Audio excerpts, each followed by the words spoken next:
The Janitor Who Became a Principal. Full motivational story. Section 1. The beginning. Every morning at 5 a.m., before the sun even rose over Cedar Hill Middle School in Ohio, Mr. Daniel Brooks unlocked the school doors with a quiet smile. Students knew him as Mr. Dan, the friendly janitor who swept hallways, fixed broken lockers, and always had time for a child who needed a moment of kindness. But no one knew that the man who pushed the cleaning cart had once dreamed of becoming a teacher. Life had other plans. His mother fell sick when he was 17, and instead of going to college, he worked wherever he could: construction, grocery stores, anything to support the family. Years passed. That teaching dream quietly faded. Section 2. An unexpected spark. One winter morning, Mr. Dan found a girl sitting alone on the hallway floor, crying over a math worksheet. He knelt beside her and said gently, "Math feels impossible until it doesn't. Let's try together." He explained the problem in a simple way. She understood. Her tears became a smile.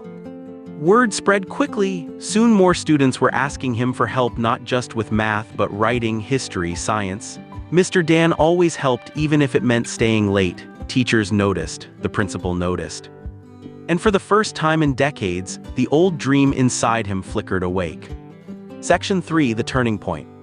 The breakthrough came the day a fight broke out in the cafeteria. Before any teacher reached the scene, Mr. Dan was there, calm, patient, using words instead of authority to separate the students. The principal later said, "You handled that like an educator, not a janitor." That sentence changed his life. At 45 years old, Mr. Dan enrolled in night classes at the community college. He studied after long shifts, wrote essays during lunch breaks, and graduated with his associate degree. He wasn't done. He continued to earn a bachelor's degree in education, then a master in leadership. He never once complained. He never let exhaustion win. He believed again. Section 4. The rise. By then, the school knew. The teachers cheered for him. Students made a banner that read, "Mr. Dan, you can do it." After graduating, he was hired as a teaching assistant. A year later, he became a 6th grade teacher, the job he had once only dreamed of. The same hallways he used to mop, he now walked with a lesson plan in hand. He loved teaching, but even more, he understood the kids who struggled, the kids who felt invisible because he had once been invisible too. Section 5. A full circle moment. When the principal retired, the school board sought someone who truly understood Cedar Hill, its students, its families, its heart. Only one name kept coming up: Mr. Daniel Brooks.